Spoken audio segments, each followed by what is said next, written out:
I doubt it. I doubt it. We'll see. Mhm. We're usually on before Sam, before it says we're actually on. So Okay. Got you. just be aware. Don't say any swear words or anything like that. Although Karen owns the record for amount of swear words. She does. She does. She constantly outdoes. Well, Yeah. Okay, we're on. Let's see if it pops up here. Come on. Come on. I know you can do it. We're on. There we go. Let's take the volume down on that. And it's Wednesday, so it must be Whiskey Wednesday.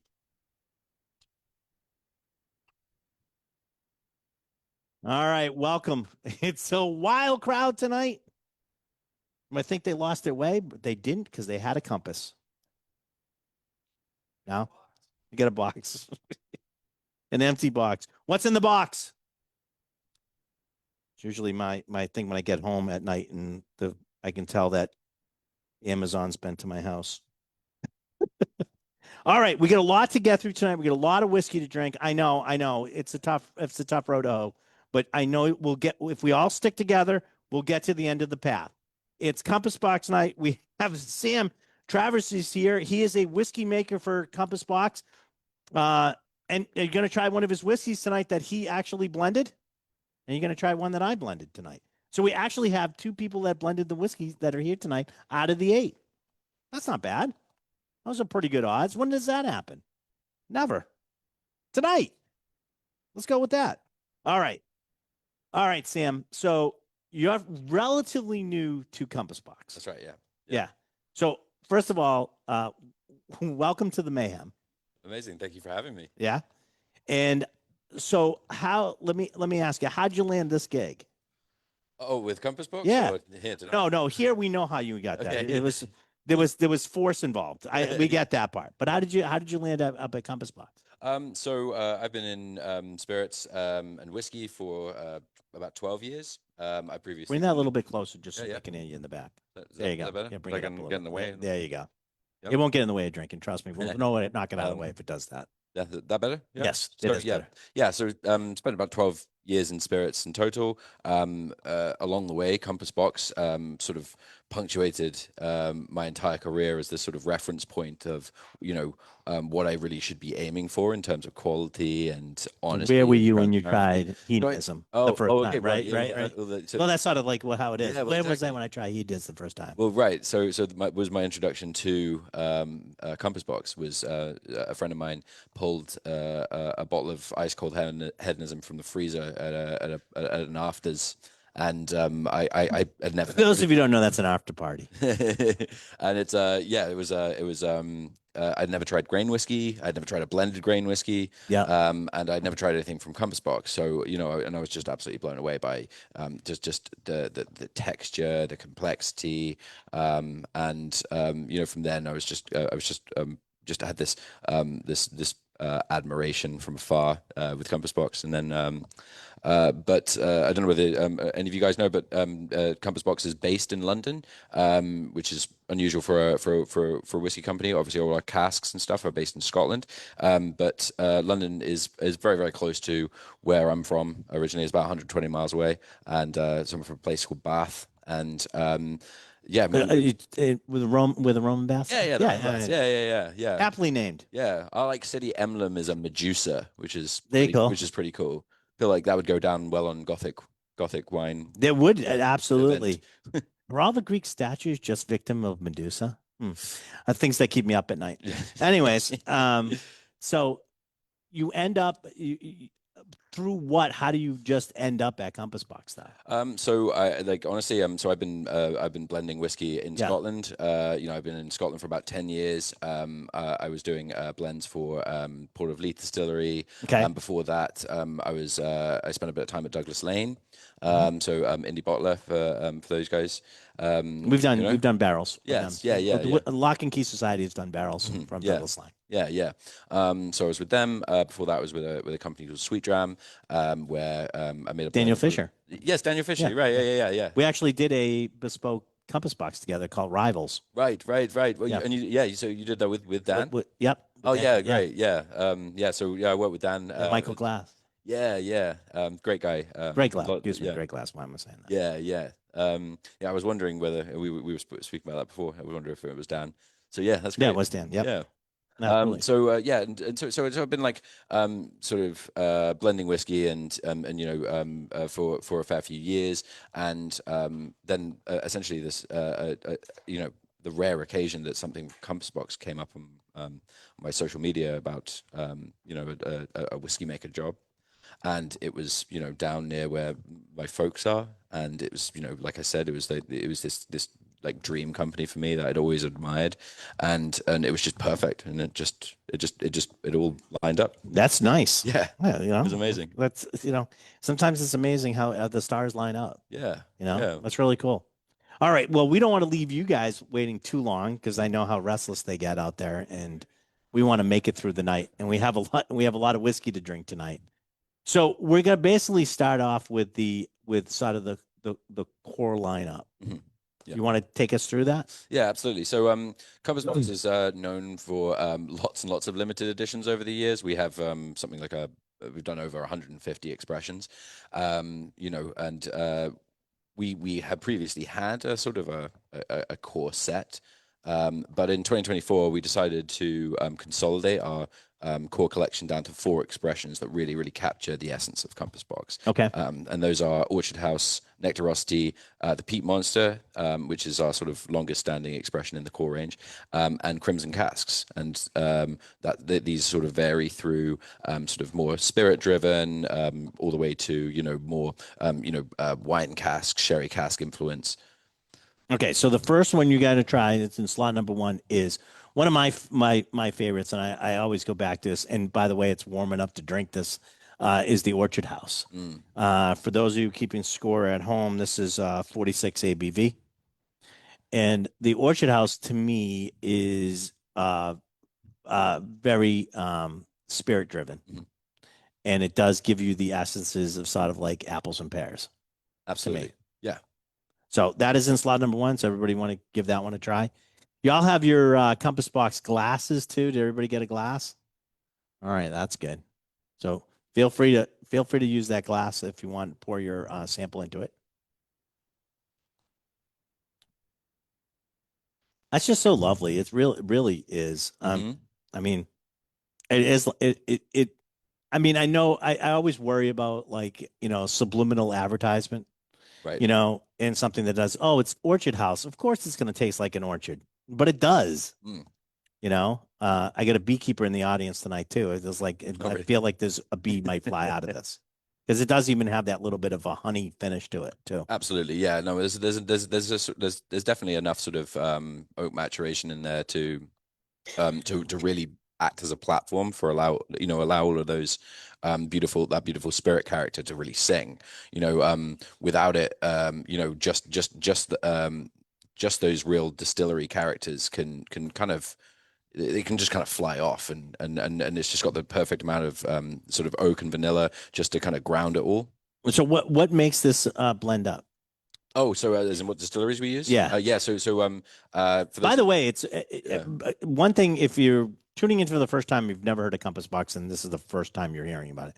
Compass Box is very, very transparent in how they make things. So if it's not on the bottle, it's on the website. So if you really want to delve in and get really geeky about what makes up everything, you just go to the website and like all the information you could possibly want on every expression is there. And for you, and fought long and hard to have that happen. And it seems so simple, right? Like I want to tell everybody what I do, and so I'm just I want to put it out there. And it's been like the biggest, John Glazier had the biggest fight of trying to get just what he puts on there because if he does it, everybody else feels that they need to do it and they don't want to do it. And again, for some really weird reason, because who cares? You still have to figure out how to put it together. I mean, just because I'm telling you how much in the percentage doesn't mean you're going to be able to get cask and do the same thing. Or why would you want to? I mean, it's already been done. Right. Yeah, exactly. And like a really skilled blender could put something together like this through flavor. Anyway, there's like 5 different ways to get something. Yeah, you could get something close, right? But it's not as in like we're currently sort of casting a lot of things ourselves. And sort of unique cast types that sort of act as quite a barrier to anybody really achieving that. You know what I Right. mean? But yeah, like you said, we display all of our recipes. We do these really great sort of wheels and sort of Yeah. graphics that sort of give you the breakdown, and you can one of the pieces of information that we're not allowed to give away is the age of individual components. But if you are savvy, you can actually work it out. I'm not going to tell you how. But yeah, you There's a wheel involved. There's human sacrifices. But it can be done. yes, It can be exactly. done. What do you guys think of Orchard House? Mhm. Good. Again, I think you're going to find all these just a little bit different from each other, which is the whole point. That's the great thing about a blending house is that you basically can put together a bunch of different whiskeys. The main thing with the core lineup is to try to keep those as consistent as possible. So when you pick up a bottle of Orchard House, it always tastes like a bottle of Orchard House, Yeah, and not something else. absolutely. Right. And so for Orchard House, we're using Klein Leash and Linkwood in tandem. So two very fruity whiskeys. But that's balanced with a little bit of Kriegerliche that has been in Oloroso, and also it has about 2% Kalila in there. So it does have a little bit of peated whiskey from Isla, but just a real subliminal amount, just to kind of tie everything together. Well, sort of say about the same thing is there's some peated in there, but it's the salt, not the steak. Right, exactly. It's meant to elevate the rest of the flavors, not to take over. Right, works pretty well for Kalila as well. That's right. As the salt. So, That's right. yeah, That's true too. You get that Slinic yeah. in there anyways too. Right. All right. So the next one is Nectarosity. And tell us a little bit about this one. Oh, I love the nose on this one. So, a cool story about Nectarosity is this also includes Linkwood and Klein Leash working in tandem together. But the thing you'll get from the nose is it's a very different whiskey, right? Right. So you're using these same distilleries, but you're treating them differently, and it's producing a very different result. The Klein Leash actually goes into casks that's this is a blended Scotch, so this does have some grain in it. Okay. We take new oak casks, fill Girvan grain into them for 1 year, and then before putting that Girvan into refill, and then because it's only been in for a year, this is still like a nice active American. Yeah, it hasn't gone to like Right. neutral stage. Right. It still gets some flavor to give. Well, exactly. Yes. Yeah. And like tons of wood sugar and those kind of like those browning reactions, right? And then the Klein Leash goes into the ex Girvan X new oak, right? X new oak, yeah. Yeah. And There's a lot of X's in there. yeah. And O's. Yeah. And O's sometimes. No, I'm just teasing. The reason why we do that is because when we were trying to create Orchard House, we were getting cask samples back, after 3 years or whatever, and we were like, this is great. This is like amazing fruit profile, but it's not exactly what we were expecting. We were expecting something a little bit more tropical. Found out that our bourbon suppliers had started rinsing their casks, and which was obviously taking a little bit of the sweetness out, and preserving some of that fruit character. And we were like, actually, this is amazing. We can actually make a different expression called Orchard House for this. But when it came to making Nectarosity, we wanted to control that amount of the amount of cask influence, right? And as the name suggests, as the label suggests, this is all about patisserie, right? We wanted something that was sweet. We wanted something that was just nectar in a bottle, really Moorish. And so we use, for those of you who don't know, Moorish means what we have been used, and I think they've stolen our term. When it tastes like more, you want more of it. It's Moorish. Yeah. So that's point out that all started here, by the way. I was wondering. So you've got those distilleries working in tandem. You've got some lovely old Karen Bridge in there, the Girvan grain that I mentioned as well. Some Balmenic that's been in first fill bourbon as well, for a real sort of thick custody kind of body. But the Linkwood on this, I think you get from the nose is you get this lovely apricot peach kind of like nectarine, right? Yeah. And that comes from the Linkwood in just really great Palicatado sherry butts. Nice. Yeah. Does anybody also understand what what he was talking about when we say rinsed bourbon barrels. So originally, a lot of the bourbon barrels were coming over. They weren't doing anything to them. Sometimes they were breaking them down too. Mhm. So which sort of there's nothing in them. If you break it down, there's no liquid left in them. But what a lot of the distilleries started doing was rinsing the barrels out and getting sort of the remnants, or what we call maybe even a devil's cut, that's sitting in the wood, and grabbing some of that out and using that water now that had some of that bourbon flavor in it to cut the whiskey, so they didn't have to use as much, but they're getting a lot of they're keeping all their stuff. Like, we're emptying in a container, we're giving you the container, but you're not getting anything else. All right. So what's that? Jimmy Beam even bottled it. But it goes to more like, taking that bringing the ABVs down on things, but using that sort of water that sort of has that bourbon flavor in it already. So that's part of the process. But a lot of people are using these as ex bourbon casks, expecting to get these great big bourbon notes to it, and sometimes they're not getting it because they rinsed it all away. All right, and it's just, this is how they cut costs in for bourbon. And here's the empty cask that you get. You figure it out. I mean, that's it. You're buying the cask. You're not buying really anything else. And then So, they can stack, put a premium on the first fill bev for if that first has a fill, good, right? If you yeah, don't, if we don't want it rinsed, yeah, however, we have a deal for you. yeah, exactly, You can pay more. right. So that's where that's all coming from. So you can purchase unrinsed bourbon cask, but there's a premium to those. Yeah. All right. So what do you guys think of Nectarosity? It's a richer sort of flavor that sort of sits there too. It does, you really do. It's so funny. We live down the road from an orchard, and they're pretty much getting peaches right now. And the peaches are like unbelievable. And you do get that stone fruit, that sort of like, that area right by the stone it usually turns up red, but the color has nothing to do with it. It's that area by the stone that you get that's got that it's peach flavored, but it's a little different. It's a little bit more sharper.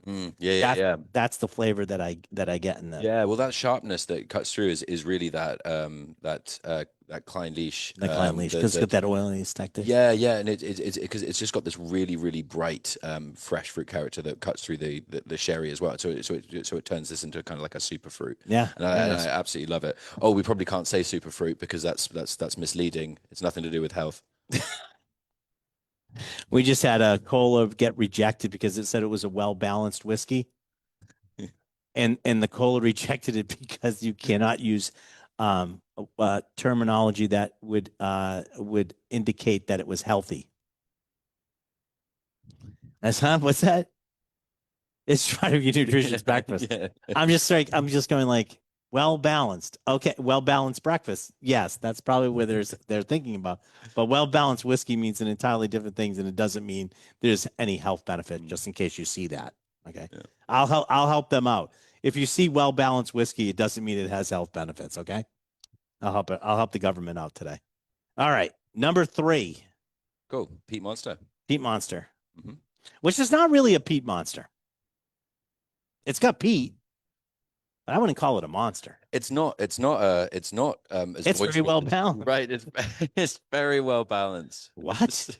It's the super fruit I need in my life. Yeah. It's we originally, the whole idea of peat monster was to be, as in it was, all right. about peat, and over the years we really opted for something which is very, very elegant.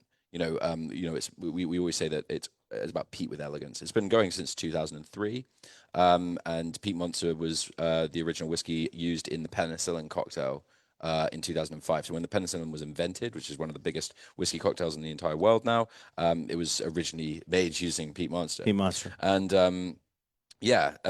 we from the nose, it is, it's still big, it's still like oily, right. and you've got the peat. It has peat in it. I mean, right. there's no like, oh, there's no peat in that. No, it definitely has peat. Right. Yeah. But when you take a sip on it does have a balance to it. Yeah, right. It actually is surprisingly mellow. Is not as much of a sort of a scary monster as the nose might suggest. So actually, we find that this one works, really, really well for people who want an introduction into peat, but kind of find it like slightly intimidating. Who doesn't like Pete? Pete's really mad about that. Just so you know, you hurt his feelings. But anyways, what do you think of this one? Yes, no, yes. Mhm. So I get about half and half. So Mhm. people who don't like Pete actually still like this one. So it means it can't be that peaty, right? Mm. Or you're getting the balance in it. Yes, sir. Yeah, it has more peat on the nose than it does on the palate. I definitely give you that. And and part of that reason is you do smell it on the nose and you're not as overwhelmed by it on the palate is because it is balanced. Mm. And And that changes that. yeah, and we opt to use again picking two distilleries that work really really well in tandem. So this is Kalila Distillery, which is known for having a softer sort of style of peat. It's got coastal influence. It's got that salinic. It's got Yeah, a little right. bit of saline But in there. but it also is quite fruity new make. Like you do get on Peat Monster, you get a bit of that sort of baked sort of spiced apple as well, and that works really really well paired with Lefroy, which is the other the peated whiskey that we use in Peat Monster. But it's also younger too. Right. And so you get sort of this, people don't necessarily always equate this, but it definitely, especially in younger whiskeys, there's a sweetness to it. There's we call sweet peat, Yeah, exactly. you know? Yes, yeah, And it's yeah. not just peat being nice. It's just, there is a sweetness there. Yeah. Yeah. Yeah, absolutely. And we use a reasonable amount of refill for this to actually really let that kind of that sort of sweet pea character and that youth come through. Yeah. But it still actually uses like reasonably old liquid for a no age statement. We don't put no age statements on our bottles because we don't want to sell whiskey based on age. We want to sell based on flavor. So you'd be really, really surprised at the age of the whiskeys that do go into pretty much all of our expressions. Karen isn't with us today, but I will say it also, especially on the nose, reminds me of chloroseptic when I was a kid. And, the throat lozenge, the throat spray. The green, I always have to do this now because Randall brought it to my attention. The green one, not the red one. That's cherry, but the green one. There's a green one. The green one's the best one, but it does have it. If you had a sore throat, wait a minute. Sorry, anybody like any Gen Xers in here? All right. Okay, if your throat was sore and you got a hold of chloroseptic, like you couldn't get enough of that stuff, right? It would actually make your throat stop hurting, right? So it was like chloroseptic, chicken broth, and The Price is Right. Just putting that out there. Childhood memories. I'm gonna do that tomorrow. That sounds great. That sounds right. Yeah, it's great. It is really great. If you were sick in grade school, that's what you did because it wasn't streaming and all this other stuff. Yeah. So Bob Barker, he's spaying and neutering cats and dogs, and you had to guess the price of things. So there you go. I think that's how we know like what things cost. Price is Right. All right. Anyways, I digress. Let's go on, of course, to the last of the core expression, which is the crimson cast. And the darkness of this, if you're looking at everything all together, how dark this is, right, in comparison to the rest of the whiskey, sort of gives you shouldn't judge by like the color of the whiskey, how it's going to necessarily taste. But when you see this and you see how much dark it is, you're going to get sort of that richness. Yeah. And it's called crimson cast. It's red cast. I mean, come on. Yeah. It's one of these things where because a lot of blends, a lot of single malts as well use caramel coloring, which we never do. That's all there to sort of essentially mislead the consumer as to how old it might be or what it how rich it might be. So color is a really really good indicator on what to expect if you can guarantee if you're looking for a particular thing, right, and it doesn't have any artificial coloring in, right? Right. So you look at the color of you get a pre-best it, and like you said, it's called the crimson cask. You should expect wine influence, right? Right. So in this case, what's making this up? So we use whiskey from Craigellachie, from Glenmorangie, some good. old Tianinic as well, which Mm. is just you know, I got a one of my favorite distilleries really, because of that you know that. But you never see Tanninic. It's only like in blends, and even with, I mean, we use that in our in the blend that Daniel and Greg and John and I did, which was called Rivals. It had Yeah. like this stupidly small amount of peated whiskey of that in there, and it just made a huge difference. Right. Yeah, I think it was like absolutely. 1.4% or something, like Yeah. Well, stupid yeah. amount. It goes a long way. It does. Like, I mean, we say this regularly in the blending room that, like 1%, 2%, 2.5% can make or Hmm. break a blend. Yep. We use as little as, 0.5% of something because, if you want something to, be sort of felt as opposed to, like witnessed, if you know what I mean. Right. So it depends. Yeah, like you said, It's subtleties. It's all yeah, about subtleties. yeah, absolutely. So, or what do you guys think of the Crimson Cask? Hmm. Really nice, huh? It's got this deep, rich flavor. You can definitely taste the wine influence on this one. Yeah. So there Yeah. was predominantly ex Oloroso Yeah. and Sherry influence. yeah. But it does have we didn't want to make a straight sort of sherry Cherry bomb. bomb. Yeah. Yeah, we still wanted and that's one of the reasons why we chose whiskeys like Craigellachie and Ben Rinnes, which is also in there, which have a like a sort of a more robust character to really stand up to those to the wine Because influence. if you don't do a sherry cask right, or if the sherry bomb, you don't even do the sherry bomb right, it becomes sort of flabby. Flabby is exactly Yeah. yeah exactly yeah. Yeah. Whereas this is still Still very bright. yeah, it's bright, it's supple. Yeah. I like this one a lot. Mhm. Now, I think this one, I haven't been giving, sorry, Lisa, I haven't been giving the ABVs, but the whole lineup is all 46, correct? Right. Correct. Yes. The Yeah. core lineup is all 46 ABV. Mhm. So these four that we tasted, the first four that we tasted are all the same ABV. All right. So now we're going to get into now we go off the rails. Now we're getting into some fun stuff. Yes. Okay. Okay. Are we going to do that first or are we going to do that last? Okay. Yeah. So Kevork is serving you guys an extra whiskey. I know there wasn't enough up here, right? Somebody shoot me. It's This like was crazy. It's like nuts. And you got a couple of those for the kindly hosts. All right. Want to give us one of each? Thank you, sir. It's a historic moment for me. Yeah. Have you had this? No, never. Okay. So we get two hedonism or hedonisms up here right now. So the one is this is the which one do we have up here? What the one do we have? The 2025. The 25. Yeah. Yeah, the 25th anniversary, Yeah. right? And what's the one that they just served us? So the one you've just been served is the first ever, the inaugural release of Hedonism, which is the first whiskey the Compass Box ever released in 2000. This was the first. This was the first blended grain. So the category didn't exist before.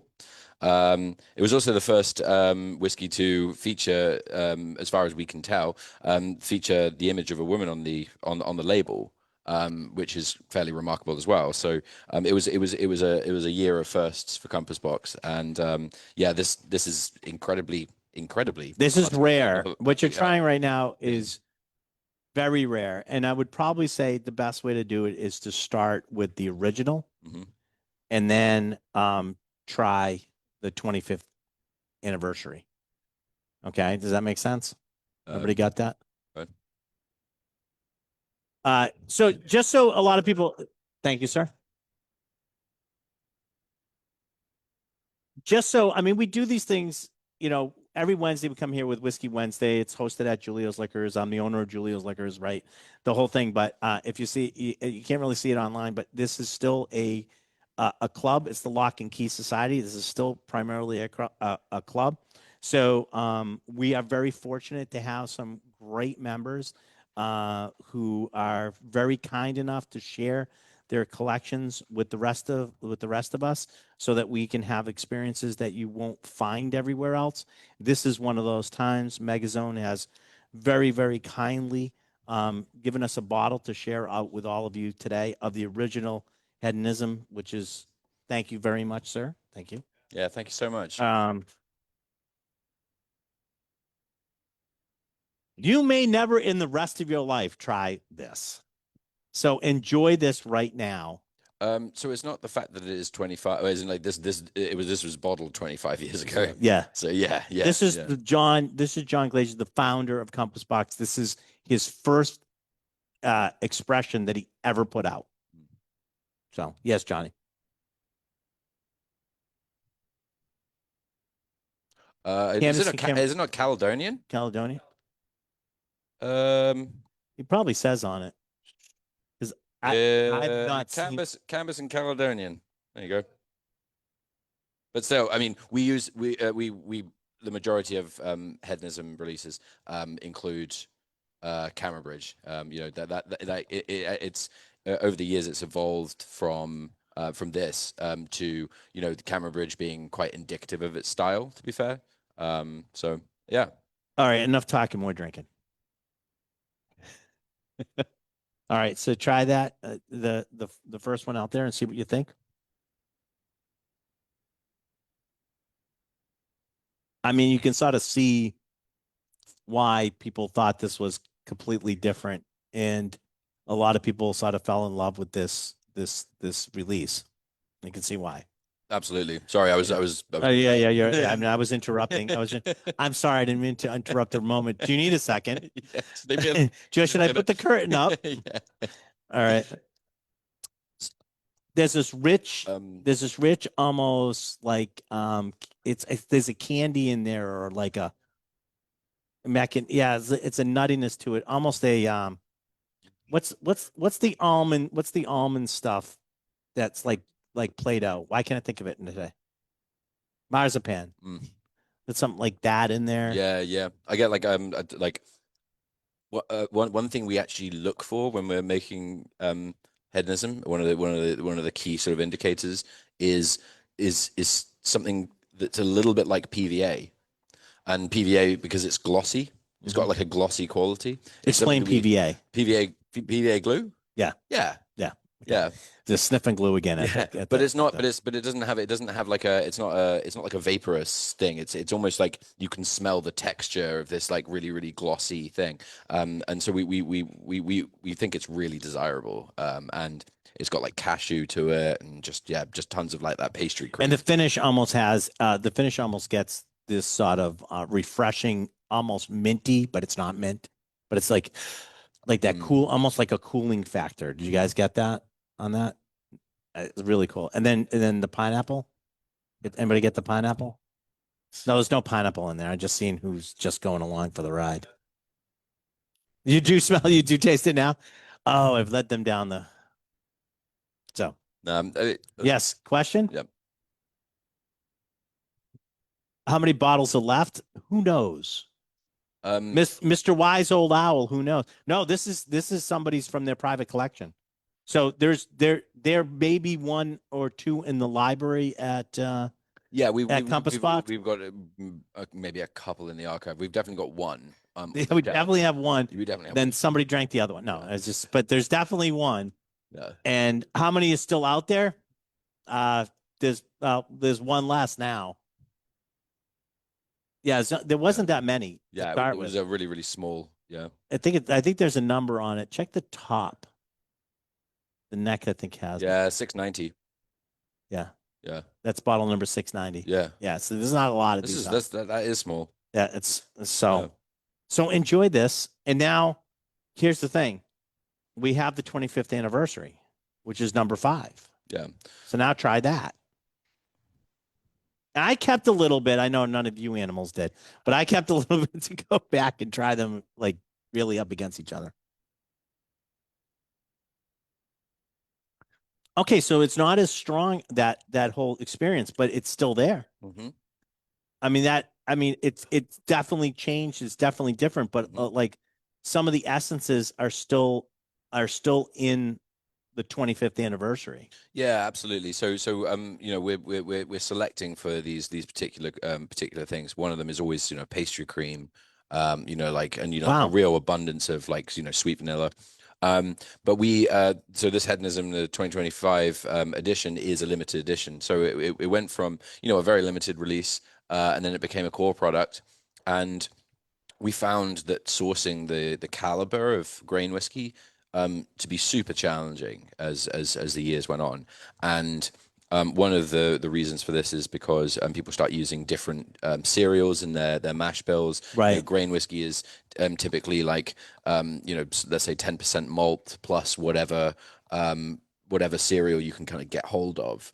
And some of these older grains had a little bit more like maize in the mash bill, Hmm. and that's what gives a lot of those like sort of really nutty, Yeah. like heavier and just like all that kind of texture, which we look for hedonism. Anyway, we found these harder and harder to source. So instead of sort of Instead of core lineup now, it's like a yearly yes, release. it's a yearly vintage Yeah. essentially. And so what we've done is take the number of bottles down rather than try and rather than let the quality suffer. We want to just kind of riff on hedonism, see where we can kind of take it with like different, including different grains. And this particular hedonism is the first hedonism to include anything that isn't ex bourbon. So, and we were saying about like 1.4% or whatever. Like this is around almost 3% of this is Cameron Bridge that's been finished for 2 years in Masala casks. But it's really cool because I think the essential DNA is still there. Exactly. Yeah. 25 years later, Yeah. you're still getting some of that Mhm. that involved in there. Mhm. What do you guys think? Okay, so you gotta like, this is gonna be so tough, but I'm gonna do it anyways. You gotta take the awe factor out. The fact that you just tried the original, you gotta sort of take that out a little bit because it's still your palate. Just out of curiosity, original 25th anniversary. Damn, that's pretty divided. That's pretty half and half, I would say. Pretty close. So you know what I mean. But both Um, 100%. No, it's like it's one of those type of things. It's like I would never refuse that because I like that. I think the 25 though has a couple other things going on that are very very interesting. right. Absolutely. And And by the way, this is almost gone too. yeah. We got some more of this in. Do not sleep on this. All right. Pulled a few strings and got some more in. I don't think is this ready available now? We can still get more. Okay. It says we It's just also your opportunity to own the Hey, he lovely, said he didn't lovely. have any, so now we know. You can also own this lovely piece of artwork, I which know the artworks are incredible. which varies year on year, and this is Sophia Bonati's image, which sorry. All the lithographs are so Well, yes, yeah, right, yeah. We do release prints, so yeah. yeah, I like that one a lot though. yeah. I think it's really, really good. What was the one that was in the gold? Yeah, the previous year was good too. I like that one too. All right. Wow. All right. So there's your bonus whiskey right there. Hope you all enjoyed that. Because you thought you were only getting 8 and you get 9. Number 9. Number 9. All right. Next one is Right. your whiskey. Somewhat. It's got my Well, name it's, on it's it. got your name on it. If you put your name on it, isn't it yours? I mean, it's sort of the same thing, right? Yeah, which means yeah, That means you're it's responsible. So if familiar, we actually, don't so, like it, we yeah, know who to blame. yeah. So the next expression is It's not available yet. You guys, now you got one that's not available because it's so old and you can't get it. Now you get another one available because it's so new, it's not even arrived yet. And you're really some of the first people. Are they the first people to try this in the U.S.? Yeah, first people in the U.S. to try this. And it's Sam's blend that you worked on. Yeah, yeah, absolutely. So I started work on this in at the start of the year. Pretty much when I came on board, and this was a really really nice way to kind of get to know what we had in our blending room somewhat. But the story with this whiskey is it's inspired by the Maverick chef Masayalo. who was based in Versailles in France. And this is back in the sort of Louis XIV sort of era. It's the Enlightenment, and it's decadent, and Right. no one had ever had creme brulee, and so what we wanted to do is we kind of wanted to create a whiskey that was like a creme brulee, but something you never had before, like a new experience. So we thought that this kind of creme brulee profile would be really, really cool. Coupled with Compass Box's signature house style, which is reasonably fruit forward, like a decent amount of distillate character. And the reason why we're doing this is because our limited editions often sort of stem from our core releases. This is kind of a riff on Nectarosity, if you will. So Nectarosity all being about pastry. This is obviously about creme brulee. So in this blend, we've got that Kleinlich parcel that I was talking to you about before. That's been in the nice active American oak. That takes more of center stage. In Nectarosity, it's about 10%, and it just adds to the stone fruit in Kind of the layering. Right, exactly. And in Nectarosity, whereas this takes much more of the forefront. It's a really, really generous fruit profile, like on the nose, like to begin with. But then as you nose deeper, you get these layers of just like the toasted sugar and the custard. So that's that parcel of Kleinlichen active American oak, but also an 18-year-old Ben Rennes. Which has been in first fill bourbon, which is making up all of that sort of like creaminess, that you get from, exactly what you want out of a creme brulee. Yeah. Right. So you've got the toasted sugar, you've got the fruit, you've got the custard, and then we've got a 24-year-old Speyburn that's been in a refill hogshead, and some Ardbeg from 2003 that's in a rechar, and that was 0.5%. Yeah. We just Very, added very little. 0.5%, and that's a kind of a nod to the fact that the original creme brulee recipe was seared on the top with a red hot shovel. And so we kind of wanted to capture that a little bit, that sort of like just like not make it a peated whiskey, but just gonna give a little bit of like subliminal smoke to it. So yeah. You get a little bit of the wood ash. Yes, exactly. Yeah. Right. All right. What do you get? Yes, Johnny.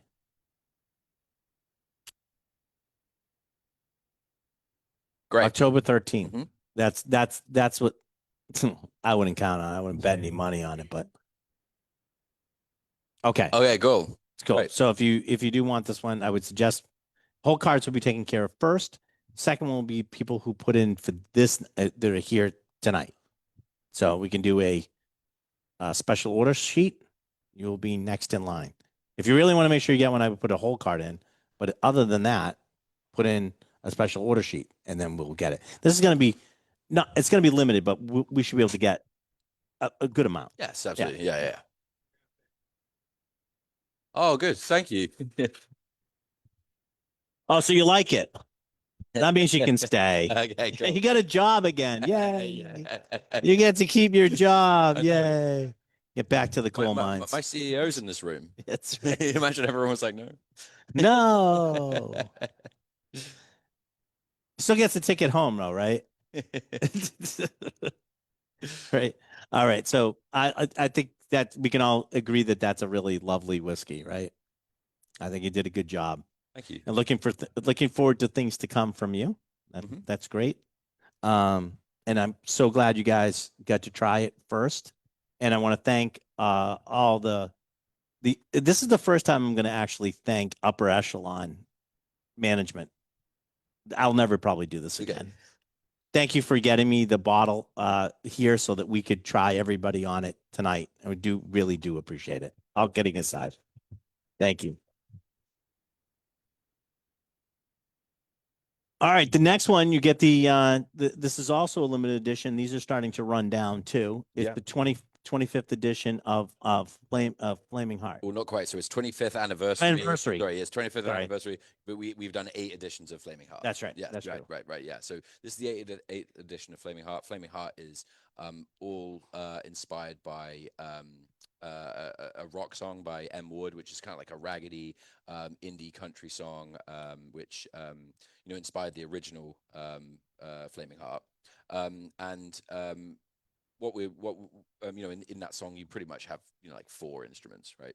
and the simplicity of this blend is it's like taking those kind of like four elements really. Yeah, it's one of those type of things that the whole is greater than the sum of its parts. Exactly. Yes. Right. Yeah, exactly. So that sort of idea that I'm going to bring these four elements together, but they're going to create something even more that's greater than that. yeah, exactly. And featuring quite heavily in this is just over 50% is some 17-year-old Talisker.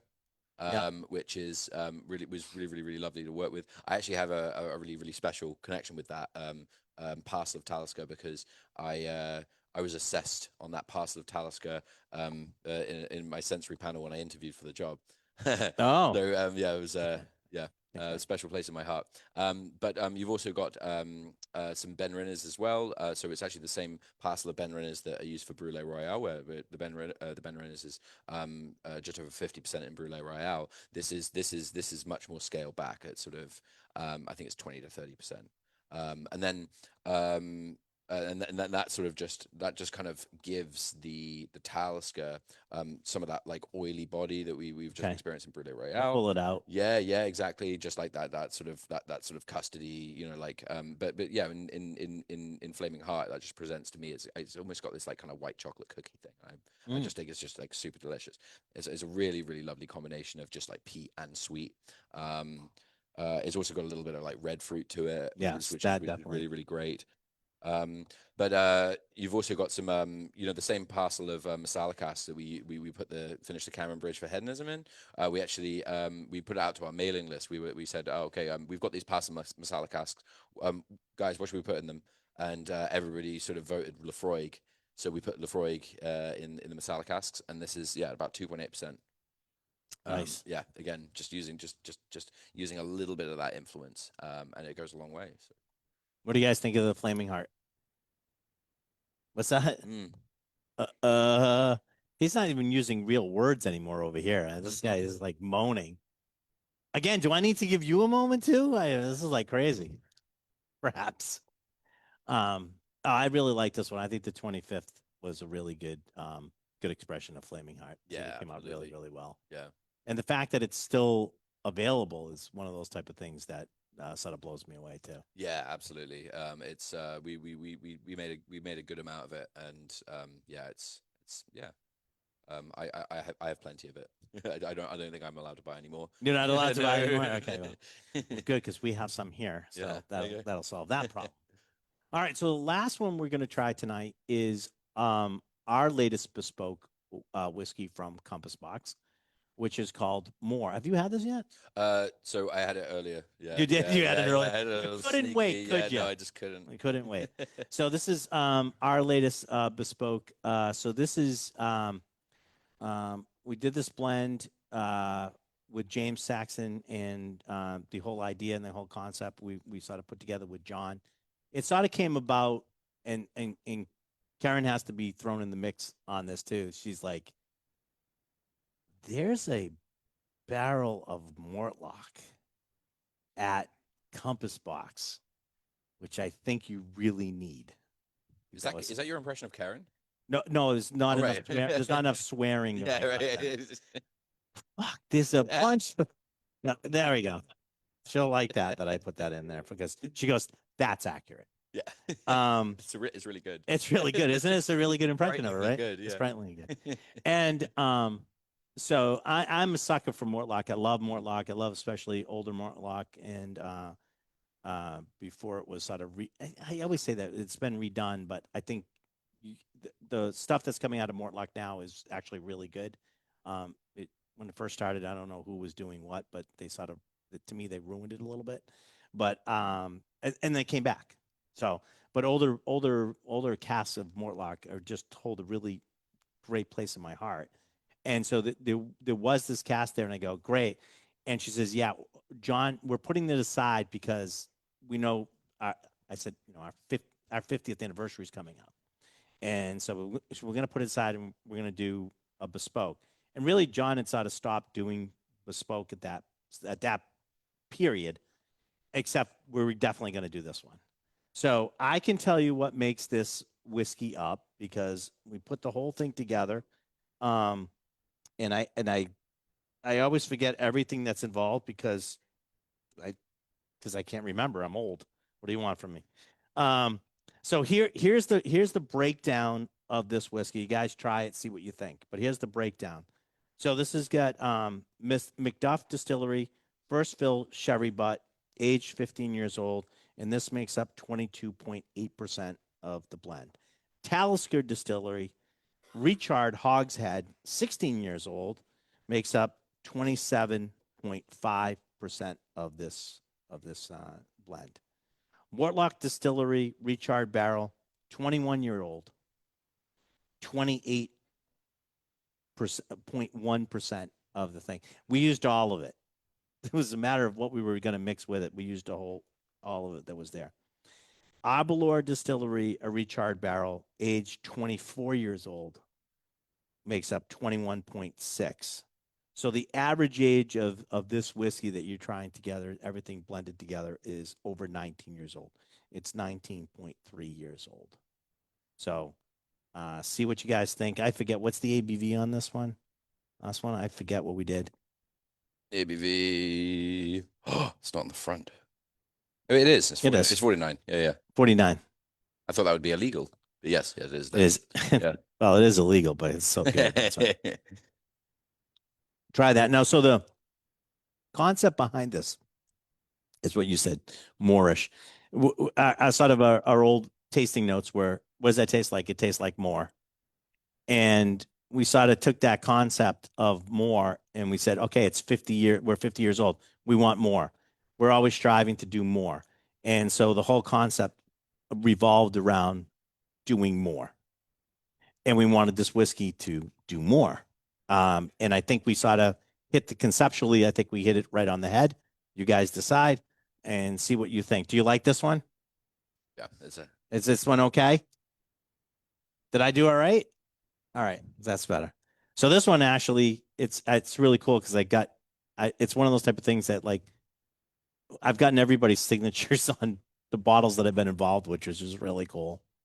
And James has moved on, which is sort of neat. And John has moved on, which is sort of neat. And we have this bottle that was sort of like the one of the last ones worked on. So I'm really happy with this. And this whole sort of like under the table thing came from Karen, who's been at Compass Box. It all sort of like fit together. It was a really nice way to end and start relationship and still keep it going on with Compass Box, because I think Compass Box and a lot of people here holds a special place in their heart here at Julio's, because we were early on believers in the concept for John, and we've kept that going on since its inception or since it's been here in the United States. So interesting coincidence is